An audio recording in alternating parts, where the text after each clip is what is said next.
नमस्कार दोस्तों, stock market studies में फिर से एक बार आपको बहुत-बहुत स्वागत है। तो आज मैं फिर से आपके सामने कुछ इम्पोर्टेंट कंपनी का अपडेट लेके आया हूँ और इस वीडियो बहुत इंटरेस्टिंग होने वाला है क्योंकि इस वीडियो के अंदर हर कंपनी के मैं डिटेल्स डेटा के साथ-साथ टेक्निकली चार्ट पैटर्न भी डिस्कशन करूँगा। जो ट्रेड में स्विंग ट्रेडिंग के हिसाब से मैं खुद काम करता हूँ, वही ट्रेड मैं आपके साथ शेयर करता हूँ। आपको सिखाने के लिए सारी चीज़ों को आपको दिखाकर मैं यही कहना चाहूँगा कि आप सीखिए, सीख कर काम करिए। तो सीख कर काम करेंगे तो आपको कभी भी मतलब प्रेशर नहीं आएगा कि हाँ चलो मैंने जो स्टॉक उठाया उसमें क्या होगा नहीं होगा। देखिए हर कोई स्टॉक के ऊपर प्रेडिक्शन करके ही काम करना पड़ता है। तो आप अगर सीख कर काम करना चाहते हैं तो चैनल को जरूर सब्सक्राइब करके रखिए और टेलीग्राम को भी ज्वाइन कर सकते हैं जहाँ पे आपको सारे अपडेट्स मिल जाएगा। तो चलो देख लेते हैं कौन सा कंपनी है इस वीडियो के अंदर। सबसे पहले जो कंपनी है जिसके नाम है टाटा इलेक्सी। तो टाटा इलेक्सी आप सभी जानते हैं टाटा ग्रुप के एक स्मॉल आईटी सेक्टर कंपनी है। अभी देखिए आईटी सेक्टर को दो अलग अलग कैटेगरी से डिवाइड किया गया है। एक देखा जाए तो स्मॉल और दूसरा है मीडियम, सॉरी, एक होता है लार्ज कैप टाइप और दूसरा स्मॉल एंड मीडियम एक साथ। तो small and medium type categories में टाटा इलेक्सी का नाम सबसे पहले देखने को मिल जाएगा। फिर भी कभी कभी टाटा इलेक्सी सेकेंड पोजीशन में भी चले जाते हैं क्योंकि जो परसिस्टेंस है, परसिस्टेंट सिस्टम्स, ये भी हमेशा टाटा इलेक्सी के साथ कंपटीशन चलते रहते हैं। तो फिर भी मैं आज बात करूंगा टाटा इलेक्सी के बारे में। तो मेरे one of my favourite company भी है क्योंकि इस कंपनी के जो बिजनेस मॉडल्स है और इस कंपनी की जो मैनेजमेंट टीम है वो बहुत स्ट्रांग है। कंपनी देखिए ऑटोमोटिव्स, उसके साथ साथ मीडिया, कम्युनिकेशन, मतलब टेली कम्युनिकेशन के बारे में बातचीत किया जा रहा है, हेल्थ केयर, इस सिस्टम के ऊपर काम करते हैं। साथ ही साथ कंपनी आर्टिफिशियल इंटेलिजेंस के ऊपर भी काम करना स्टार्ट कर चुके हैं जिसके ऊपर बहुत पहले से ही काम शुरू कर चुके हैं। और ये सारे प्रोजेक्ट फ्यूचरिस्टिक है एंड सारे प्रोजेक्ट फ्यूचर में बहुत ज्यादा हाई ग्रोथ देने वाला कंपनी है। तो इस कंपनी के बारे में एक ही बात कहूंगा, कंपनी में खासियत यही है कि कंपनी का जो मेजर बिजनेस आ रहा है वो कहाँ से आ रहा है, वो आ रहा है अमेरिका से। तो अमेरिका से कंपनी का 42% बिजनेस आ रहा है और आज आईटी सेक्टर के ऊपर प्रेशराइज इसीलिए है क्योंकि अमेरिकन इकोनॉमी थोड़ा सा मतलब करेक्शन हुआ है और इसी के चलते आईटी सेक्टर के ऊपर थोड़ा सा प्रेशराइज देखने को मिला।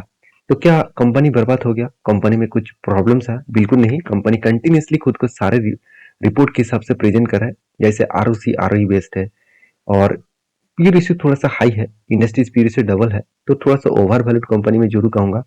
और कंपनी का एनुअल इनकम कितना है, 755 करोड़। और प्रोमोटर के पास होल्डिंग्स कितना है, 43.9% के आसपास। और डेप्थ कितना है, ना ना के बराबर। तो कंपनी की सबसे बड़ी बात क्या है मुझे लगा, वो है EBITDA margin, interest coverage, return of asset, return of capital employed 3 साल में। और साथ ही साथ देखा जाए तो कंपनी का क्विक रेशियो, हर पॉइंट्स कंपनी का बेस्ट देखने को मिला, हर पॉइंट। तो बेस्ट लेवल में कंपनी का परफॉर्मेंस मेरे हिसाब से जरूर देखने को मिला है। इसलिए मैं इस कंपनी को बहुत ज्यादा बुलिश फील में देखता हूँ। कंपनी का सेल्स देखिए लगातार बढ़ते चले गए। लास्ट 2020 में जून का जो डेटा था वो 400 करोड़, जून का 21 में डेटा जो है 558 करोड़, और 2022 में 726 करोड़, और 2023 में 850 करोड़। तो ओवरऑल कंपनी का जो मतलब जो डेटा देखने को मिला वो कुछ बेस्ट लेवल में देखने को मिला है। और अभी इसी चीज को मैं कंटिन्यू करूँ तो कंपनी का जो ऑपरेटिंग प्रॉफिट मार्जिन है वो कुछ इस तरीके से है। कंपनी का प्रॉफिट मार्जिन लगातार एक लेवल्स में कंपनी मेंटेन कर रहा है। तो कंपनी हर साल में, हर क्वार्टर्स में प्रॉफिट को इंक्रीज करते चले जा रहे हैं। तो यही कंपनी के लिए बेस्ट परफॉर्मेंस है। रही बात कंपनी का कैश साइकिल्स के बारे में बात करूं तो कैश कन्वर्जन साइकिल्स के बारे में बात करूं तो 88 डेज के अंदर अंदर देखने को मिला है और वो भी नेगेटिव में। तो यहाँ पे कैश साइकिल्स के बारे में बात करूं तो कंपनी मतलब बिजनेस से पहले ही कंपनी के हाथ में पैसा आ रहा है, ये सबसे बड़ी बात है मेरे हिसाब से। क्योंकि कंपनी का -88 डेज का मतलब है कंपनी को पहले से ही पैसा मिल रहा है। मतलब कंपनी का बिजनेस से मान के चलिए कंपनी 100 रुपये का काम कर रहा है तो उनमें से 110 रुपया कंपनी को पहले ही मिल रहा है। तो ये कंपनी के लिए एक खास पॉइंट भी है। तो इसीलिए शायद कंपनी के ऊपर एक अच्छा खासा ग्रोथ होने का चांसेस है। तो एज अ इन्वेस्टर आप देखेंगे तो प्रोमोटर से लेकर एफएसडीएस पब्लिक हर किसी के पास इन्वेस्टमेंट है। ऐसे नहीं कि प्रोमोटर के पास ही सिर्फ होल्डिंग्स है बाकी नहीं होल्डिंग नहीं उठाया। आप देखेंगे हर किसी के पास होल्डिंग्स है और यही चीज मैं आपको यहाँ पे दिखा तो लास्ट कुछ फ्यू डेज में कंपनी के ऊपर अच्छा खासा डिलीवरी भी उठाया जा रहा है। जैसे 53%, 50%, 50%, 50% इस तरीके से डिलीवरी उठाया जा रहा है। अगर यही चीज को मैं अगर चार्ट पैटर्न के हिसाब से दिखा दूं तो मैंने एक ट्रेड भी लिया हूं और वो ट्रेड कुछ इस तरीके से है, शोल्डर कम हेड कम शोल्डर बना और यहाँ पे ब्रेकआउट भी हुआ और ब्रेकआउट कंफर्मेशन भी हो चुके हैं और थोड़ा सा 50% ऊपर जाने के बाद एक करेक्शन भी हुआ है। तो बहुत सारे दोस्त मुझे कमेंट्स कर लिया कि सर एंटी तो इस जगह पे हुआ है और करेक्शन हुआ है तो अभी क्या करूं। देखिए क्या करूं का क्या मतलब, देखिए आप लोगों को मैं बार बार बोलता हूँ, मार्केट हमेशा हम लोगों को बात सुनकर नहीं चलते हैं कि हम लोग सोच लिया यहाँ पे बाय होगा और यहाँ पे टारगेट होगा तो इस वो टारगेट देखकर ही वापस आएगा, ऐसे बिल्कुल नहीं। हर कोई ऐसे सोचता तो मतलब ऐसे सोचने में काम होता तो हर कोई स्टॉक मार्केट के ऊपर ही काम करता, दूसरे कोई काम करने का जरूरत ही नहीं पड़ता। तो ये सब कुछ डिपेंड करते हैं मार्केट के सिचुएशन के वाइज। आज मार्केट में प्रेशराइज है, निफ्टी सेंसेक्स गिर रहा है कंटिन्यूअसली, तो उसके लिए बाकी कंपनीज में तो गिरना लाजमी है। तो मेरे हिसाब से इस कंपनी के ऊपर आपको फोकस रखना है और अपॉर्चुनिटी फिर से दे रहा है। जो लोग इस जगह पे रिसर्च नहीं कर पाए तो इसके मेरे हिसाब से बेस्ट अपॉर्चुनिटी है। इस अपॉर्चुनिटी को आपको नहीं गंवाना चाहिए। बाकी आप समझदार है, समझदारी से काम लीजिए। मेरा टारगेट तो यहाँ पे है, जब तक यहाँ तक टारगेट नहीं मिलेगा तब तक तो मैं कंटिन्यू जरूर करूंगा। तो नेक्स्ट जो कंपनी उसके बारे में बात करूँ उसका नाम है इन्फो एज लिमिटेड। तो इन्फो एज जिसका नाम नौकरी.com है, आप देखेंगे तो बहुत सारे स्टार्टअप जो मार्केट में लिस्टिंग है और बहुत सारे स्टार्टअप अभी भी मार्केट में लिस्टिंग नहीं है। अगर बहुत सारे यूनिकॉर्न के बारे में बात करूँ, यूनिकॉर्न कंपनी का बारे में बात करूँ तो एक यूनिकॉर्न कंपनी इन्फो एज भी है जो प्रॉफिटेबल बिजनेस में है। और उनमें से देखा जाए तो मतलब कुछ ही कंपनीज प्रॉफिटेबल में है, बाकी सारे कंपनीज आज भी लॉस में है।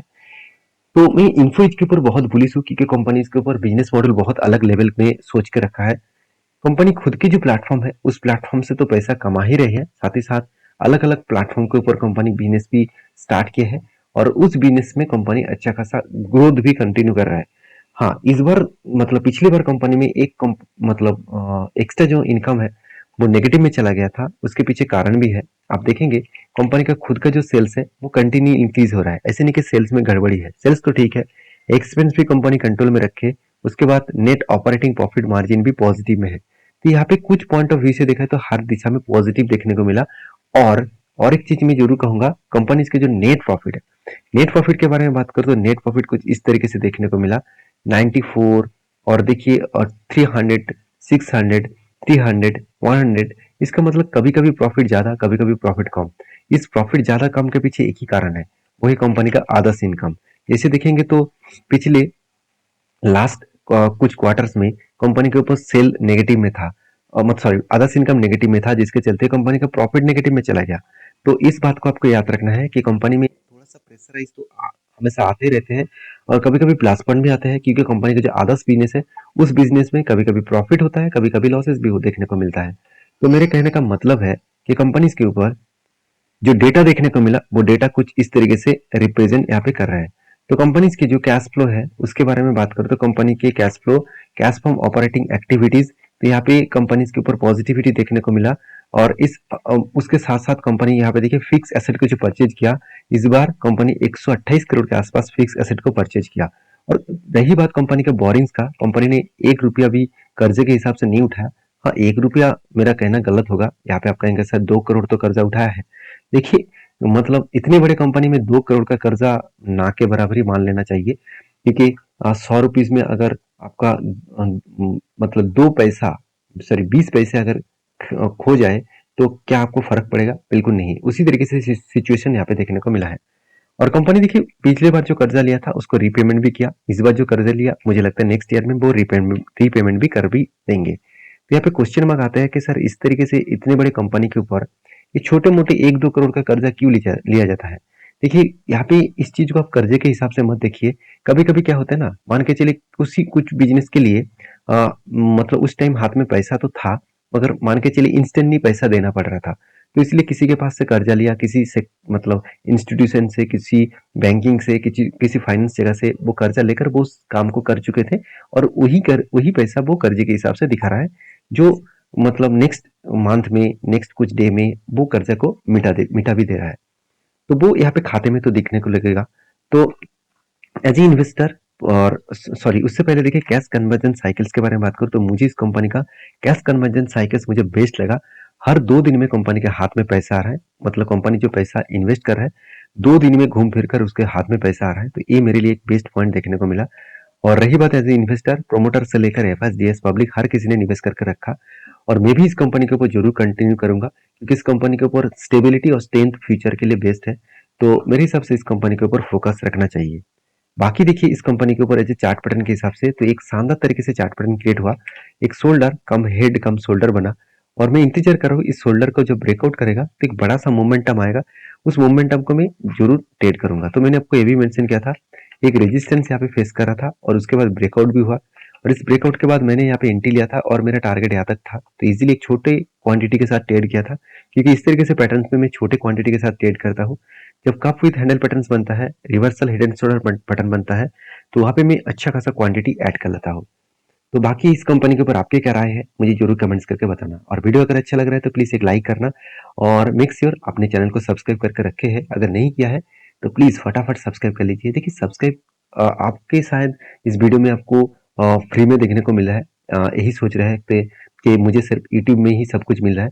देखिए सारे वीडियोस बनाने के लिए बहुत ज़्यादा एफर्ट देना पड़ता है, बहुत ज़्यादा मेहनत भी करना पड़ता है, इसलिए मेरे रिक्वेस्ट यही होगा कि आप सिर्फ चैनल को सब्सक्राइब करिए और वीडियो को कंटिन्यू जरूर देखिए, तो आपको बहुत कुछ सीखने को मिल जाएगा। एक जो कंपनी जिसके बारे में बात करूँ उसका नाम है IEX। देखिए इस कंपनी हर जगह पे हर टाइम में चर्चे में है, क्योंकि जब इस कंपनी के ऊपर मोनोपोली छीना गया था तब से लेकर इस कंपनी के ऊपर हर किसी को यही लग रहा है कि कंपनी एक ना एक दिन वो खत्म हो जाएगा, बर्बाद हो जाएगा। और मैं तब से चिल्ला चिल्ला कर यही बता रहा हूँ कि इस कंपनी खत्म नहीं होगा, और भी स्टेबिलिटी कंपनी खुद के ऊपर करेंगे, क्योंकि देखिए जिस कंपनी का मोनोपोली बिजनेस था वो एक लेवल में था, मान के चलिए एक एक दुकान में मतलब एक प्रोडक्ट वो बहुत ज्यादा बेचते थे, क्योंकि उसका कोई कंपटीटर नहीं था। सोचिए आपके दुकान के बाजू में और एक कंपटीटर आ गया, वो सेम प्रोडक्ट, आपका जो प्रोडक्ट सबसे ज्यादा बेचा जा रहा है वही प्रोडक्ट वो भी बेचने लग गया।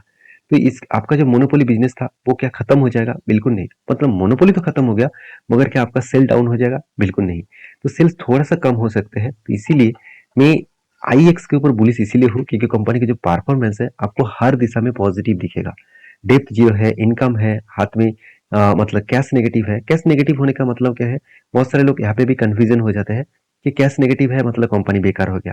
देखिए कैश नेगेटिव है इसका मतलब है कंपनी खुद के पैसे को खुद के बिजनेस के ऊपर फिर से लगा चुके हैं, उसी को कहा जाता है कैश, मतलब कैश फ्लो। तो ओवरऑल जो डे टू डे है वो 6.40 के आसपास देखने को मिला, और इंटरेस्ट कवरेज के बारे में बात करूँ तो 150 के आसपास, 150 करोड़ के आसपास टोटली, सॉरी, हाँ 150 करोड़ के आसपास, तो माफी चाहता हूँ, 150 रुपीज के आसपास कंपनी का इंटरेस्ट कवरेज देखने को मिला है। और return of asset, current ROC 3 साल में, इबिटा मार्जिन, क्विक रेशियो, सब कुछ यहाँ पे बेस्ट दिखेगा। जब कंपनी के सारे पॉइंट्स बेस्ट है उसके साथ साथ कंपनी का क्वार्टरली सेल्स इंक्रीज होते जा रहा है, एक्सपेंस को कंपनी मेंटेन कर चुके हैं, और कंपनी का ऑपरेटिंग प्रॉफिट भी लगातार बढ़ते जा रहा है। तो जब इतने सारे पॉइंट्स पॉजिटिव है तो उस कंपनी के ऊपर डरने के अलावा आपको एक ही काम करना है, उस कंपनी के ऊपर जब जब अपॉर्चुनिटी मिले उसका फायदा उठाना चाहिए।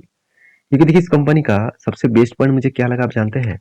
Cash conversion cycles. तो कैश कन्वर्जन साइकिल्स मैं आपको पहले बोल चुका हूँ, कंपनी जितने पैसे बिजनेस के ऊपर इन्वेस्ट किए हैं वो पैसा कितने दिनों में कंपनी के हाथ में वापस आ रहा है घूम फिर कर। तो कैश कन्वर्जन साइकिल के हिसाब से बात करो तो कंपनी का जो मतलब टोटली जो फिगर है वो कुछ इस तरीके से देखने को मिला, 6 डेज में कंपनी के हाथ में पैसा आ रहा है। तो सारे पॉइंट्स कंपनी के फ्लेवर में है, तो इसीलिए देखा जाए तो इंस्टीट्यूशन एक भी शेयर बेचा नहीं, कंटिन्यूसली उस शेयर को कंटिन्यू कर रहा है। अगर इस कंपनी में नेगेटिविटी जो बात आया था, मोनोपोली खत्म हो गया, तो उस बात को अगर सचमुच में कंपनी के ऊपर नेगेटिविटी बात होता तो क्या इंस्टीट्यूशन कंटिन्यू करता?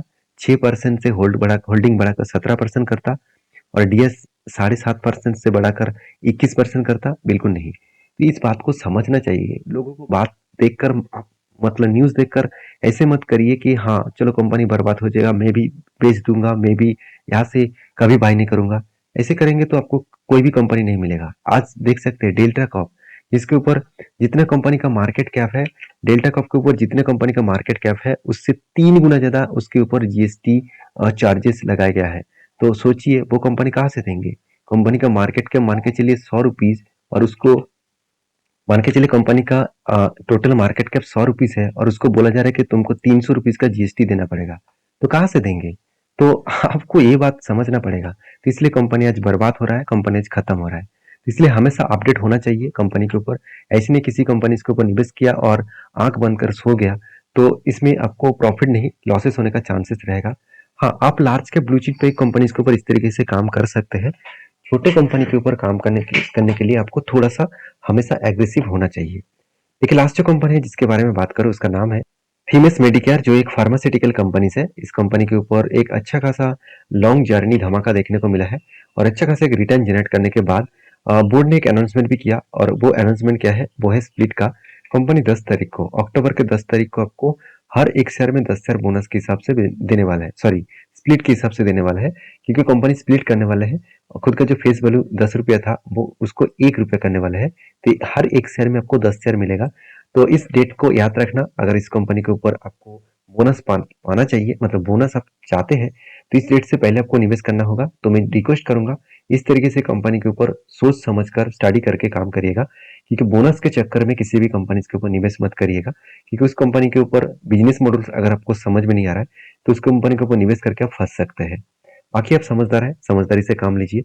मेरा काम है आपको समझाना, सिखाना और सीख कर सारी चीज को आपके साथ शेयर करना। आपका काम है सीख कर काम करना, किसी के टिप्स लेकर काम मत करिएगा, और मेरे कहने में काम मत करिए। मेरे कहने से आप सीखिए, सीख कर काम करिए। मिलते हैं नेक्स्ट वीडियो में, तब तक के लिए अच्छे से रहिए, अपने ख्याल रखिए। धन्यवाद।